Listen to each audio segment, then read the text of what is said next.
हाँ जी, हम एक टॉपिक कर रहे हैं बिल्स ऑफ एक्सचेंज में जिसका नाम है renewal of bill. Renewal of bill, ये क्या होता है? अभी हम जब क्वेश्चन करेंगे तब समझते हैं क्या होता है रिन्यूअल ऑफ बिल। ठीक है जी।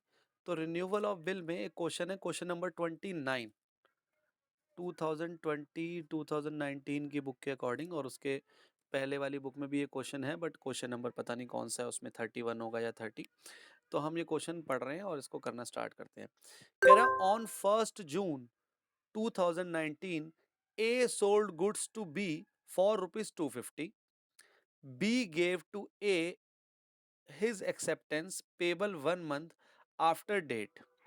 Before maturity, B requests A to renew it, which A does, adding rupees 10 to the new bill for interest. आगे लिखा है make the necessary journal entries to record these transactions in the books of both A and B. तो इसमें हमने ए और B दोनों की books बनानी है। तो ये हो गया ए, ये हो गया बी, और ए है ड्रॉयर और बी है ड्रॉइंग। अच्छा, एक आप लोगों को बात बता दूं, एग्जाम में ना कभी कभी कंफ्यूज कर देते हैं। क्वेश्चन ऐसा देंगे जिसमें बी ड्रॉयर होगा और ए ड्रॉई होगा। तो हमें आदत क्या है, हमने अभी तक बल्कि जितने भी क्वेश्चन करे ए हमेशा ड्रॉयर था और बी हमेशा ड्रॉई था। तो आप लोग ऐसे गलती मत कर देना कि जल्दबाजी, क्योंकि एग्जाम में पता है क्या नर्वसनेस सी होती है, और इंसान मतलब उसको जैसी हैबिट पड़ी होती है वो वैसे ही वहाँ एग्जाम में भी कर देता है। तो आपने ध्यान से पढ़ना है कि किसने बिल लिखा है, किसने बिल एक्सेप्ट करा है, कौन उस बिल की पेमेंट कर रहा है, क्या है। मतलब जैसे कभी कभार ना एक दो लाइन पढ़ के समझ नहीं आता, तो पूरा क्वेश्चन पढ़ोगे तब क्लियर होता है कि कौन ड्रॉयर और कौन ड्रॉई है। तो इसमें कंफ्यूजन मत कर देना। कभी कभार जान के ऐसे कर देते हैं एग्जाम में कि भाई इस बच्चे ने तो रट रखा है कि ए हमेशा ड्रॉयर होगा और बी हमेशा ड्रॉई होगा। तो ऐसे थोड़ी हो सकता है, पॉसिबल कुछ भी हो सकता है, आप ए बी सी डी किसी को भी बना सकते हो। तो क्वेश्चन हमेशा ध्यान से पढ़ना है। तो इसमें तो लिखा है A sold goods to B, तो यहीं से पता चल रहा है कि हाँ भाई ए ऑब्वियसली बिल लिखेगा और वो ड्रॉ करेगा मतलब, और बी साइन करेगा क्योंकि सामान बेच रहा है। तो यहाँ तो पहली लाइन से क्लियर हो गया। आगे भी पढ़ोगे तो भी क्लियर हो रहा है। लिखा है B gave to A his acceptance, मतलब बी ने अपनी एक्सेप्टेंस दी है। बी ने एक्सेप्टेंस दी है मतलब एक्सेप्ट करा है, मतलब बिल पे साइन करें। और साइन कौन करता है? ड्रॉई। और ड्रॉ कौन करता है? बिल ड्रॉ मतलब बनाना। कौन बनाता है? ड्रॉयर बनाता है। तो इसमें तो हमने ठीक लिखा है, ए ड्रॉयर है और बी ड्रॉई। और वैसे भी एग्जाम में आपने ऐसे ऐसे थोड़ी करना है, यहाँ पहले ड्रॉयर की बुक बनानी है फिर नीचे ड्रॉय की बनानी है, या अगर दोनों में से एक की पूछी है तो उसकी बनानी है। तो क्वेश्चन हमेशा ध्यान से पढ़ना है किसकी पूछी हुई है। चलो हम अभी प्रैक्टिस में तो हम,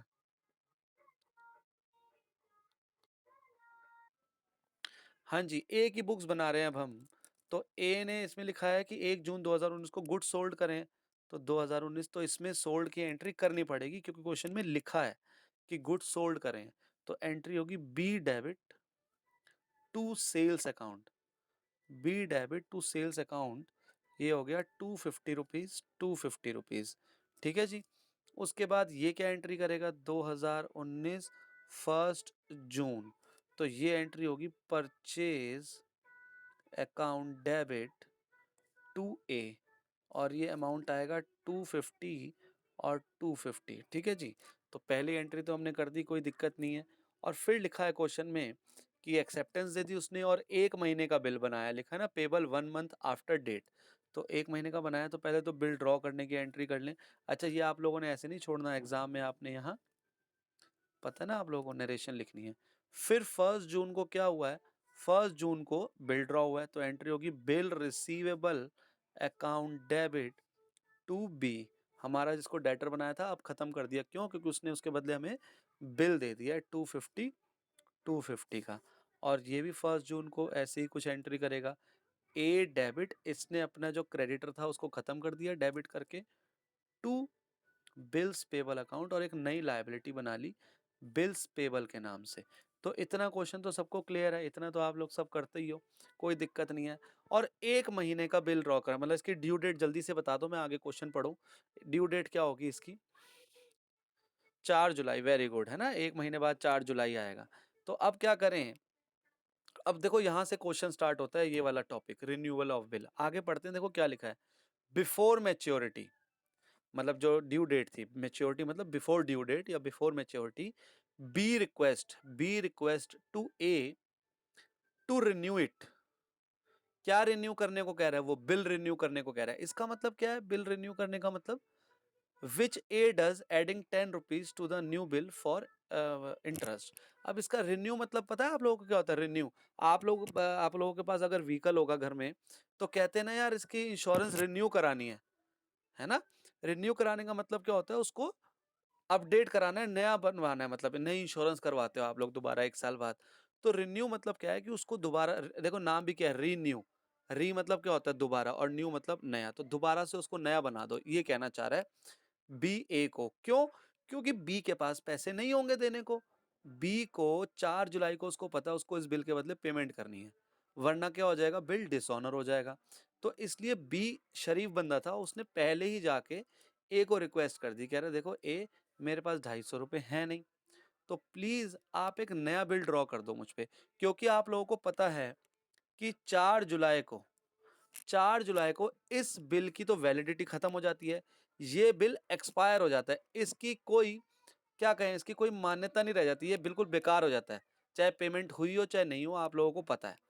तो अब क्या हुआ है, 4 जुलाई, हम जब लिखा ना बिफोर मैच्योरिटी और डेट नहीं दे रखी, तो हम कौन सी डेट मानेंगे? मैच्योरिटी वाली डेट। आप लोगों को याद होगा लिखा होता था कि उसने बिल डिस्काउंट करवा लिया, और अगर क्वेश्चन में लिखा नहीं है कब बिल डिस्काउंट करवाया है, या उसने लिखा होता था कि ए ने बिल एंडोर्स कर दिया, लेकिन डेट नहीं लिखी होती, तो मैं क्या कहता था कि जिस दिन बिल बना है आप मानो उसी दिन उसने एंडोर्स कर दिया, करते थे ना हम ऐसे, जब डेट ना दे रखी हो। तो ऐसे ही इसमें लिखा है बिफोर मैच्योरिटी, मतलब कह रहा है मैच्योरिटी से पहले उसने, बी ने रिक्वेस्ट करी है ए को। अब हमें डेट नहीं दे रखी कि बी कौन सी तारीख को गया ए को रिक्वेस्ट करने कि भाई तुम बिल रिन्यू कर दे, तो हम कौन सी डेट मानेंगे?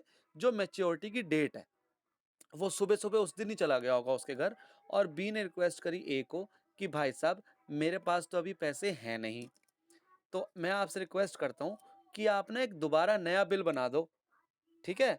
तो वो कहता है ठीक है बना दूंगा। अब वो कितने महीने का बनाना है वो बी और ए आपस में डिसाइड करते हैं। बी कहेगा अच्छा प्लीज 1 महीने का और नया बिल बना दो, या बी ए को कहता है आप ना 2 महीने का बिल बना दो नया, रिन्यू करने का मतलब है नया बिल बना दो। तो बी रिक्वेस्ट करेगा ए को 1 महीने का, 2 महीने का, 3 महीने का, जो भी उनकी बात होगी। हाँ, क्वेश्चन में लिखा होता है, इस क्वेश्चन में नहीं लिखा, क्योंकि आगे क्वेश्चन नहीं करना, वैसे आपको आगे के क्वेश्चन करोगे उसमें लिखा होगा। नहीं, इसमें कुछ भी नहीं लिखा ना, देखो इस क्वेश्चन में तो मेरे ख्याल कुछ भी नहीं लिखा। हाँ, इस क्वेश्चन में नहीं लिखा, तो हमें वहां तक एंट्री करनी नहीं है ना। हमने तो नए बिल बनाने की एंट्री करनी है बस, तो नए बिल बनाने की एंट्री तो इसी तारीख को हो जाएगी। अब ये मैच्योर कब होगा, उसकी एंट्री ही नहीं करने को बोल रहा, तो जब एंट्री करने को नहीं बोल रहा तो हमको डेट की ज़रूरत ही नहीं है। लेकिन आगे आप जो क्वेश्चन करोगे उसमें लिखा होगा कि भाई नया बिल बना दो 2 महीने के लिए, 4 महीने के लिए, उसमें लिखा होगा। अभी हम इसी पे फ़ोकस करते हैं। अब हमें, मतलब मुझे आपको एंट्री सिखानी है कि रिन्यू में एंट्री क्या होगी। अब एक बात बताओ, बी ए के पास रिक्वेस्ट करने गया कि भाई आप प्लीज़ रिन्यू कर दो बिल, तो ए क्या फ्री में कर देगा? वो कहेगा भाई मैंने तेरे को सामान बेचा 1 जून को, हैं? और अब 4 जुलाई आ गई, और तूने मुझे प्रॉमिस करा था कि हाँ भाई मैं 4 जुलाई को पेमेंट कर दूँगा बिल के बदले। अब 4 जुलाई को फिर तू कह रहा है कि 1 महीने या 2 महीने का आगे फिर रिन्यू कर दो। तो भाई मैं फ्री में तो करूँगा नहीं। तो बी कहता है ए को आप क्या चाहते हो? तो ए कहता है कि मैं ब्याज लूँगा इसका, इंटरेस्ट लूँगा। बिल आगे रिन्यू करने के लिए या दोबारा नया बिल बनाने के लिए मैं तुझसे इंटरेस्ट लूँगा। तो बी कहता है ठीक है। अब देखो आगे क्वेश्चन में लिखा है which A does adding ₹10 to the new bill for interest. तो ए कह रहा है कि मैं 10 रुपए तुझसे इंटरेस्ट लूंगा बिल को रिन्यू करने के, नया बिल बनाने के, ठीक है? वो कह रहा है मैं तुझसे 10 रुपए लूंगा इसके एज अ इंटरेस्ट, इसको नाम क्या देंगे? इंटरेस्ट, ठीक है जी। बी कहता है ठीक है। अब ए के पास ना दो तरीके हैं, अब इसको ध्यान से सुनना जो मैं बात बताने वाला हूँ। ए के पास दो तरीके हैं इंटरेस्ट लेने के। या तो ए जब नया बिल बनाएगा उसमें ये 10 रुपए ऐड कर दे, मतलब जो नया बिल बनेगा वो 260 रुपए का बना ले, है ना? सुनना ध्यान से। ए के पास दो वो हैं, मतलब क्या कहूँ, दो तरीके हैं। या तो वो कहेगा जो मैं नया बिल बना रहा हूँ ना उसमें ही मैं ऐड कर देता हूँ 10 रुपए, तो नया बिल 260 रुपए का बना दूंगा एज अ इंटरेस्ट जो 10 रुपए हैं। या फिर ए कहता है कि मैं 10 रुपए तुझसे इंटरेस्ट तो चार्ज करूंगा, लेकिन तू वो मुझे अभी कैश दे दे। नया बिल मैं 250 का ही बनाऊंगा, लेकिन 10 रुपए जो ब्याज है ना, जो इंटरेस्ट मैं तेरे से एक्स्ट्रा ले रहा हूँ, वो मुझे तू आज ही कैश के रूप में दे दे। तो ये दो तरीके हो सकते हैं, मैं आपको अभी बता रहा हूँ। हम आगे जो क्वेश्चन करेंगे तो उसमें आपको देखना पड़ेगा कि क्या बी ने ए को जो इंटरेस्ट है वो कैश में दे दिया या नए बिल में ऐड करवा दिया। अब मैं आप लोगों से पूछता हूँ, क्वेश्चन पढ़ो और मुझे बताओ इस क्वेश्चन में वो क्या कह रहा है, बी ए को कैश दे रहा है 10 रुपए या नए बिल में ऐड करवा रहा है। पढ़ो और मुझे बताओ, देखो क्या लिखा है। हाँ, न्यू बिल में ऐड करा, साफ साफ लिखा है, A does adding ₹10 to the new bill for interest, मतलब इंटरेस्ट के 10 रुपए वो न्यू बिल में ऐड करवा रहा है। अब आप मुझे मेरे एक सवाल का जवाब दो, 4 जुलाई है, मेरे को नया बिल बनाना है, क्या पहले मैं पुराने वाले बिल को खत्म करने की एंट्री करूं या सीधा नया बिल बना दूं? करेंगे, है ना? पहले इस बिल के डिसऑनर की, या क्योंकि इस बिल की तो पेमेंट हुई नहीं, इस बिल की पेमेंट नहीं हुई, आज आज 4 जुलाई है, इसकी मैच्योरिटी डेट है, लेकिन पेमेंट नहीं हुई, तो इसको हम खत्म करेंगे। क्या एंट्री होगी आप लोगों से बता सकते हो मुझे? आप थोड़ा अंदाजा लगाओ, क्या एंट्री करूं मैं, बताएं जरा। एक तो मैं बता देता हूँ, very good, B debit to bill receivable account, मतलब बी को मैंने फिर से अपना डेटर बना लिया 250 रुपए से और बिल खत्म कर दिया। बिल्कुल ठीक एंट्री। और ये क्या एंट्री करेगा 4 जुलाई को? ये भी वही करेगा, इसकी उल्टी एंट्री। इस बिल की एक्सपायरी आज है तो बिल खत्म कर दिया। अब इसने कैश तो दिया नहीं, इसके बदले तो मैं टू कैश लिख देता। अब ए को इसने फिर से अपना क्या बना लिया, क्रेडिटर बना लिया 250 से। ठीक है जी। अब सारी एंट्री हम 4 जुलाई को ही करेंगे, क्योंकि हमें कोई डेट नहीं दी हुई, तो हम तो मैच्योरिटी वाली डेट को ही पकड़ के चलेंगे। अब मेरा आपसे अगला सवाल है, क्या एंट्री, चलो मैं ही बताऊंगा, लेकिन मुझे एक जवाब दो आप लोग, क्या ये जो 10 रुपए ए बी से ले रहा है, मतलब कैश में नहीं ले रहा, लेकिन कह रहे हैं ना बिल में ऐड करा दो, मतलब जहां उसको 250 लेने थे अब वो 260 रुपए लेगा, तो क्या ये जो इंटरेस्ट है वो ए के लिए इनकम या एक्सपेंस में से क्या होगा, या कुछ भी नहीं होगा आपके हिसाब से? तीन ऑप्शन है। इनकम है, ए की ये इनकम है। हाँ, ए के लिए इनकम है, बी के लिए एक्सपेंस है, वेरी गुड। तो इनकम को हमें रिकॉर्ड करना पड़ेगा ना, तो इनकम को रिकॉर्ड करेंगे, तो क्या एंट्री करूं? इनकम को क्रेडिट कर देते हैं। युवराज कह रहे हैं सर इनकम को क्रेडिट कर दो, और इनकम का नाम क्या है? Interest account. कितने रुपए? 10 रुपए। अब ये 10 रुपए मुझे किससे लेने हैं? बी। तो बी को मैंने 10 रुपए से फिर अपना डेटर बना लिया। देखो बी को मैंने यहां से कितने रुपए से डेटर बनाया अपना? 250 रुपीज से। यहां बी को मैंने कितने से डेटर बनाया? 10 रुपए से। तो टोटल बी मेरा कितने रुपए से डेटर हो गया? 260 रुपीज से। अब हम नए बिल बनाने की एंट्री कर देते हैं। 4 जुलाई को अब हम नया बिल बनाने की एंट्री कर देते हैं। अब नया बिल बनाएंगे तो क्या एंट्री होगी, ये तो आप लोगों को अच्छे से आती है, bill receivable account debit to. तो बी अगर आप ध्यान से देखो, देखो बी कितने, यहां तो देखो बी को अगर मैं दिखाऊं, देखो बी यहाँ पे डेबिट हुआ था, बी यहाँ पे क्रेडिट हो गया था, खत्म हो गया था। ऊपर देखो बी डेबिट हुआ 250 से, बी क्रेडिट हुआ 250 से, खत्म हो गया। फिर बी 250 से डेबिट हुआ, फिर बी 10 रुपए से डेबिट हुआ। तो अगर मुझे बी को खत्म करना है तो कितने से क्रेडिट करूं? बी देख रहे हो, 260 से। तो 260 से क्रेडिट करा, और नया बिल भी कितने का बनना था? 260 का ही बनना था। और बी भी खत्म हो गया, देखो बी ढाई, बी कितने से डेबिट हुआ है? 250 से और 10 रुपए से। तो टोटल बी कितने से डेबिट हुआ, डेटर बना 260 से, और अब मैंने खत्म भी कितने से कर दिया उसको, क्रेडिटर 260 से, और नया बिल कितने का बन गया? 260 रुपीज का। सेम ऐसे यहाँ पे 4 जुलाई की एंट्री, आप लोग मुझे बताओ इस इंटरेस्ट वाले की ये क्या एंट्री करेगा? इसके लिए 10 रुपए इंटरेस्ट क्या है, एक्सपेंस है। हाँ very good, interest account debit, क्योंकि इसके लिए एक्सपेंस है, और एक्सपेंस बढ़ता है तो डेबिट होता है। तो interest account debit to creditor, मतलब कि जो ए है 10 रुपए से। अब आप ध्यान से देखो, ए हमारा 250 रुपए से क्रेडिट हुआ था, 250 से डेबिट हो गया, खत्म हो गया। अब है ए हमारा क्रेडिटर बना फिर से 250 से और 10 रुपए से। इसका मतलब ए से हमने कितने रुपए लेने हैं? एक से हमने लेने हैं 260 रुपीज। तो हमने उसको अपना क्रेडिटर खत्म कर दिया 260 से। क्रेडिटर खत्म करते हैं तो क्रेडिट डेबिट करते हैं, और एक नई लाइबिलिटी बना ली उसने, उसका नाम क्या है? बिल्स पेबल अकाउंट 260 रुपीज से। क्वेश्चन क्लियर हुआ? किसी को डाउट है तो मुझसे पूछ सकता है। हाँ जी, कर रहे हैं हम क्वेश्चन नंबर 30 2020, और 2019 की बुक में भी यही है, और बाकी उससे पहले वाली बुक में शायद क्वेश्चन नंबर 32 हो सकता है ये। तो चलो जी, अब मैं क्वेश्चन पढ़ रहा हूँ। कह रहा है A sold goods to B on 1 September 2018 for rupees 16,000. B immediately accepted a 3-month bill. On the due date, B requested that the bill be renewed for a further period of 2 months. A agreed provided interest at 9% per annum was paid immediately in cash. To this, B was agreeable. The second bill was met on the due date. Give the journal entries in the books of A. ठीक है, फिर से repeat कर देता हूँ, युवराज भी आ गया है. इसमें क्या बोल रहा है कि सिर्फ एंट्री आपने ए की बुक्स में करनी है. तो एग्जाम में मैं बार बार बोल रहा हूँ, एग्जाम में आपने ध्यान से पढ़ना है कि क्वेश्चन में क्या मांगा हुआ है. सिर्फ इसी चैप्टर में नहीं, किसी और चैप्टर का भी आए तो आपने ध्यान से देखना है क्वेश्चन में मांगा क्या हुआ है. हमें सिर्फ उतना ही करके आना है, उससे एक्स्ट्रा नहीं करना है. एक्स्ट्रा के नंबर नहीं मिलेंगे, टाइम और वेस्ट होगा आपका. तो इस क्वेश्चन में अगर एग्जाम में आपके आता है तो आपने सिर्फ ए की बुक्स बनाकर आनी है. ठीक है जी. और अभी हम प्रैक्टिस के लिए दोनों बुक्स बनाएंगे, ए की भी और बी की भी, क्योंकि अभी तो हम यहाँ प्रैक्टिस कर रहे हैं. हाँ जी, हम ए और बी दोनों की बुक्स बना रहे हैं. ठीक है जी. एग्जाम में वैसे अगर ये क्वेश्चन आता तो सिर्फ हम ए की बनाते. चलो, ए और बी की बुक्स बना रहे हैं. तो सबसे पहले लिखा है A sold goods to B. तो ये एंट्रीज तो अब आपके लिए बिल्कुल बच्चों वाली है. 2018 और है 1 सितंबर. ठीक है जी. तो 1 सितंबर 2018 को हम यहाँ एंट्री करेंगे B debit to sales account.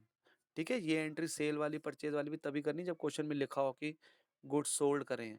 नहीं लिखी हो, सीधा बिल ड्रॉ करने की एंट्री करी हो, तो हम भी सीधा फिर बिल ड्रॉ करने वाली एंट्री करेंगे.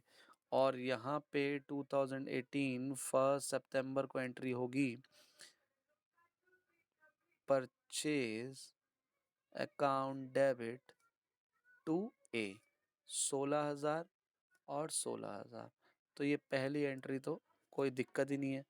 और दूसरी एंट्री भी 1 सितंबर को bill receivable account debit to B 16,000 16,000. और ये 1 सितंबर को एंट्री होगी A debit to bills payable account 16,000 और 16,000. यहाँ तक तो कोई किसी को दिक्कत है ही नहीं. ठीक है जी. अब क्या हुआ है, अब कह रहे हैं ऑन द ड्यू डेट, और ये बिल 3 महीने के लिए बनाया है. लिखा है B immediately accepted a bill 3 months bill. ठीक है, 3 महीने के लिए बिल बना है. तो ड्यू डेट क्या होगी, क्योंकि आगे क्वेश्चन में लिखा है on the due date B requested 4 December, October, November, December. बिल्कुल ठीक बताइए इस बार हर्ष ने, 4 दिसंबर. अब देखो इस क्वेश्चन में तो लिख दिया ऑन द ड्यू डेट. ऊपर वाले क्वेश्चन में तो फिर भी लिखा था बिफोर मैच्योरिटी, लेकिन डेट नहीं दी थी तो हमने ड्यू डेट ही ली थी. लेकिन यहाँ तो लिख ही रहा है ऑन द ड्यू डेट. तो नहीं भी लिखता तो भी हम यही सेम डेट ही लेते, 4 दिसंबर. या फिर अगर क्वेश्चन में कोई और डेट दी होती फिर हम उस दिन करते. तो क्वेश्चन में तो कोई डेट दी नहीं हुई, ऑन द ड्यू डेट लिखा है तो ड्यू डेट तो 4 दिसंबर है.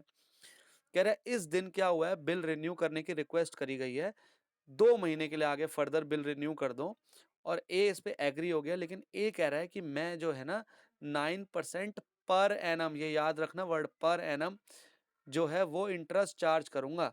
और पेड इमीडिएटली इन कैश. तो मैंने जो आप लोगों से पूछा था ना पिछले क्वेश्चन में भी, यहाँ फिर से पूछ रहा हूँ कि इसमें जो इंटरेस्ट का अमाउंट आएगा, अभी हम निकालेंगे, देखते हैं कितना होगा वो न्यू बिल में ऐड हो जाएगा या वो अभी पे करना पड़ेगा बी को, ए को. क्या करें इस क्वेश्चन में, इस क्वेश्चन में क्या. ठीक है, तो इसका मतलब इसी डेट पे करना पड़ेगा. मतलब कि जो नया बिल बनेगा, जो नया बिल बनेगा वो 16,000 का ही बनेगा. और जो इंटरेस्ट का अमाउंट है वो बी जो है ए को वो भी हाथों हाथ पे कर देगा, नए बिल में उसको इंक्लूड नहीं करेगा. ठीक है. तो 4 दिसंबर को पहले हम बिल डिसऑनर की तो एंट्री कर दें. डिसऑनर मतलब कि बिल की पेमेंट नहीं हुई है, मतलब उसकी एंट्री तो कर दें.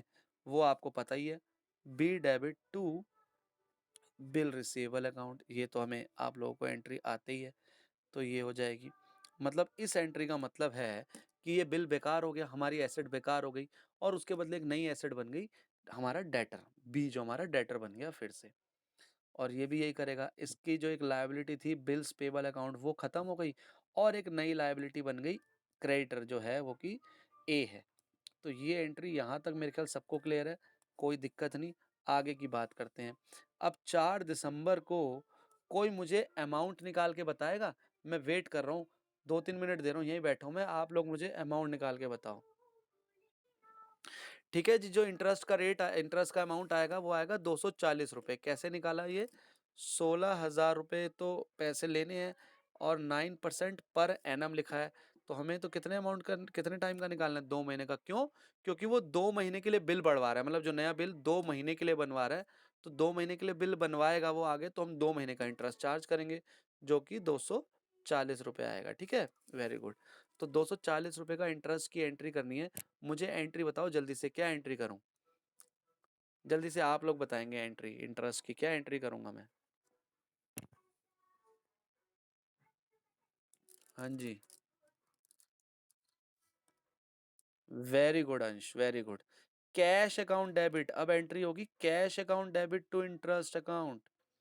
अभी तक क्या हो रही थी, जो पिछले क्वेश्चन में करा था, वहां हुई थी बी डेबिट टू इंटरेस्ट, क्योंकि बी से हमने 10 रुपए और लेने थे, वो दे थोड़ी रहा था, हम उसको 10 रुपए से और डेटर बना रहे थे। 250 से तो पहले बनाया था जब बिल हमने वो कैंसिल करा था, फिर हमने 10 रुपए से और डेटर बनाया था, क्योंकि जब तक हम डेटर नहीं बनाएंगे तो नया बिल 260 रुपए का कैसे बनाएंगे? लेकिन यहाँ पे साफ साफ ही लिखा है कि वो कैश में पेमेंट कर रहा है, तो कैश में पेमेंट जब ए को मिलेगी, ए अगर हम है और हमें कैश में पेमेंट मिलेगी, तो कैश अकाउंट डेबिट करेंगे। और हमारी इनकम हुई है, इनकम बढ़ती है तो क्या होता है? क्रेडिट होती है, तो ये एंट्री होगी। अब ये एंट्री तो मेरे ख्याल सब बता देंगे, किसी को दिक्कत नहीं आएगी। ये इंटरेस्ट अकाउंट को डेबिट करेगा और ये क्रेडिट किसको करेगा?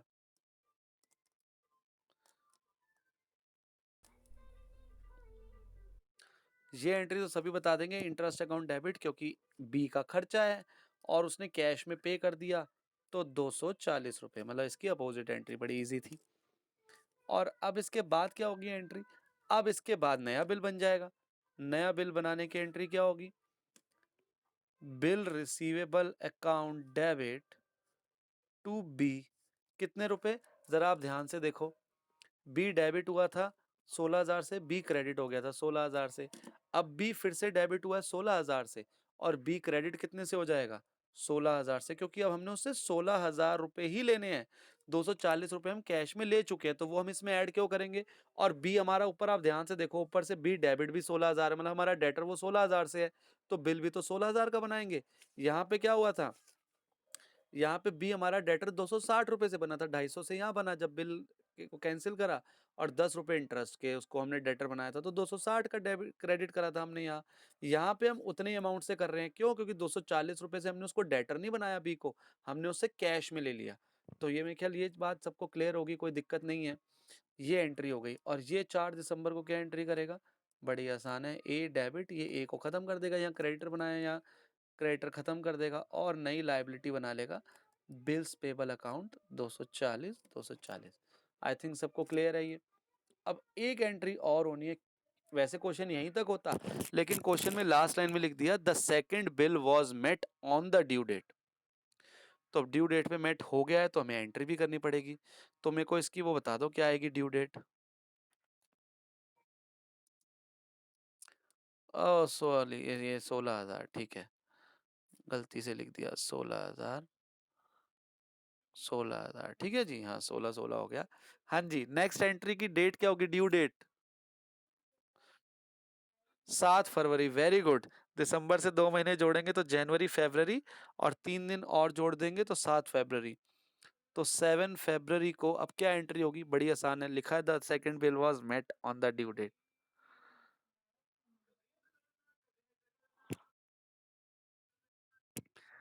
वेरी गुड, ये तो आपने पहली क्लास में एंट्री सीखी थी इस बिल रिसीवेबल, ये जो बिल्स ऑफ एक्सचेंज चैप्टर है। तो cash account debit to bill receivable account, amount 16,000, 16,000, ठीक है जी। और यहाँ पे भी आ जाएगी एंट्री 7 फरवरी को, bills payable account debit to cash account, 16,000, 16,000, ठीक है जी। ये इस क्वेश्चन में किसी को डाउट है तो मुझसे पूछ लो।